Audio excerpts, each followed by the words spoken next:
Bienvenue chez Ingeniova Sal où on parle d'ingénierie, de conception et d'innovation.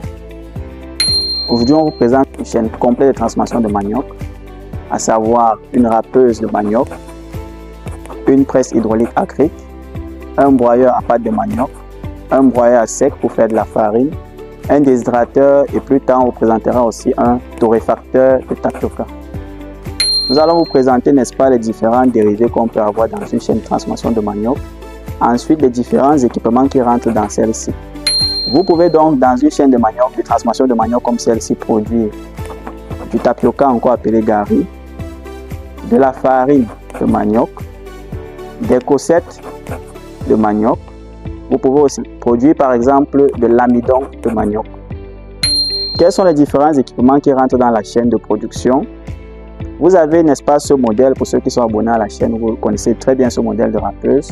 C'est notre râpeuse en manche qui vous permet, n'est-ce pas, de produire de très grandes quantités sans fournir beaucoup d'efforts comme sur les râpeuses conventionnelles et tout en restant, n'est-ce pas, dans un travail en toute sécurité. Donc ça va vous permettre de travailler, n'est-ce pas, des gabarits de manioc assez importants et sur des périodes de temps aussi assez relativement courtes. Maintenant, à préciser que cette chaîne, elle est montée électrique. C'est une chaîne qui est entièrement électrique. Vous pouvez avoir des chaînes qui sont soit électriques, soit montées avec des moteurs thermiques. Ça dépend de la zone dans laquelle vous êtes installé, si c'est une zone qui a accès à l'énergie électrique ou si c'est une zone, n'est-ce pas, reculée où il n'y a pas accès à de l'énergie électrique. Après avoir, n'est-ce pas, récolté votre manioc, vous allez éplucher votre manioc, vous allez le laver. Vous allez donc pouvoir râper votre manioc pour obtenir, n'est-ce pas, une mouture. Cette mouture contient relativement suffisamment d'eau, environ 70% d'eau contenue dans le manioc.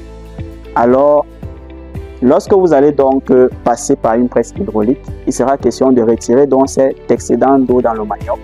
Vous savez, un aliment sec par exemple, c'est un aliment qui contient environ 12 à 14% de taux d'humidité.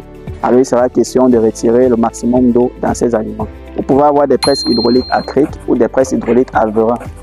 Donc ici nous avons une presse hydraulique à cric dotée d'un cric de 32 tonnes qui va vous permettre donc d'exercer une force assez conséquente sur le manioc après mouture, pour extraire la totalité de l'eau ou pratiquement la totalité de l'eau contenue dans le manioc. Il va vous retirer environ 40% de l'eau contenue dans le manioc. Alors vous allez avoir pratiquement 18% restant à retirer à l'aide d'un déshydrateur. Alors comment fonctionne cette machine? Ici à l'intérieur de ce bac en inox, vous allez donc pouvoir, n'est-ce pas, mettre votre manioc dans des sacs que vous allez introduire dans la machine. Cette machine possède, n'est-ce pas, une plaque en inox que vous allez déposer sur les sacs, puisque nous sommes dans l'agroalimentaire. Vous allez donc déposer ces blocs de bois qui vont vous servir, n'est-ce pas, pour régler la pression exercée sur les sacs. Donc, progressivement, les sacs étant essorés vont diminuer en volume. Et vous allez donc pouvoir ajouter des blocs de bois au fur et à mesure pour pouvoir retirer la totalité de l'eau contenue dans le manioc. Donc, cette machine a aussi un bac en inox qui permet de recueillir, n'est-ce pas, cet amidon et une orifice de sortie par laquelle vous allez donc pouvoir collecter cela après essorage. Donc une fois que nous avons donc pu essorer notre manioc, il sera question donc de tamiser ce manioc-ci à l'aide de tamis mécaniques ou de tamis manuels. Donc une fois que notre manioc a été tamisé, nous avons donc la possibilité d'aller produire soit de la farine, soit du gari. Alors, pour produire de l'amidon à partir de cette machine, une fois que vous avez donc recueilli, n'est-ce pas, l'eau contenue dans le manioc, qui contient aussi relativement de l'amidon, vous allez donc laisser cette eau se décanter et plus tard vous allez vider la surface de l'eau et ce qui va rester en galette au fond de votre récipient, ce sera de l'amidon que vous pouvez aussi par la suite sécher et broyer pour obtenir, n'est-ce pas, votre amidon en poudre. Lorsque vous voulez produire de la farine de manioc, il sera donc question de prendre, n'est-ce pas, le manioc qui a été essoré et de l'introduire dans un déshydrateur électrique pour retirer l'excédent d'eau, à savoir les 18% restants pour avoir un manioc ou alors une farine suffisamment asséchée. Par la suite, après avoir, n'est-ce pas, essoré votre manioc, il sera question donc de retirer l'excédent d'eau comme nous avons dit pour la chaîne de production de farine. Donc ici nous avons un déshydrateur électrique ventilé, il contient environ 5 ventilateurs qui vont donc 4 ventilateurs seront là, n'est-ce pas, pour créer la turbulence à l'intérieur du déshydrateur pour faciliter le séchage. Et nous avons un ventilateur qui sera comme un extracteur d'humidité à l'intérieur du déshydrateur pour nous assurer, n'est-ce pas, un séchage optimal. La machine aussi, elle est électrique. ce qui a donc un très grand avantage de pouvoir réguler la température et donc de sécher les aliments à des températures relativement contrôlées pour ne pas altérer, n'est-ce pas, leur qualité organoleptique. La machine a une capacité de 50 kg d'aliments qu'elle peut contenir et le temps de séchage de la qualité de votre presse, et c'est pour ça que des presses hydrauliques sont les plus conseillées par rapport à des presses à vis que la plupart des gens ont. Donc, vous pouvez faire l'effort, n'est-ce pas, d'avoir une presse hydraulique pour avoir un temps de séchage beaucoup plus réduit. Pour ceux qui veulent produire de la farine après avoir déshydraté les aliments, ce broyeur à marteau, ça c'est un broyeur à marteau multifonction, doté, n'est-ce pas, de marteaux amovibles réversibles qui vont vous permettre de broyer des grandes quantités en très peu de temps. Donc ici, vous allez donc pouvoir broyer, n'est-ce pas, les aliments secs, ça peut être des poussettes de manioc et beaucoup d'autres types de produits qui vont vous permettre, n'est-ce pas, de produire donc de la farine à partir de ceci.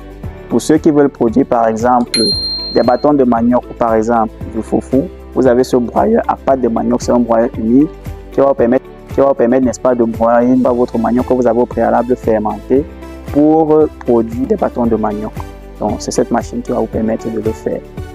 Donc, pour finir, pour ceux qui veulent produire du gari, nous allons donc présenter un torréfacteur de tapioca qui vous permet donc de griller plus aisément et plus facilement votre manioc pour produire du gari. Ici, nous avons ce qu'on va appeler un gari fryer ou un torréfacteur de tapioca qui va vous permettre de torréfier votre tapioca pour avoir un tapioca déjà suffisamment sec, parce que le torréfacteur a deux rôles, déjà sécher l'aliment et par la suite de le torréfier ou de le griller en quelque sorte lorsque vous allez rajouter aussi de l'huile selon votre convenance. Si vous voulez faire du gari huilé qu'on va connaître sur le gari jaune ou alors du gari blanc sans huile.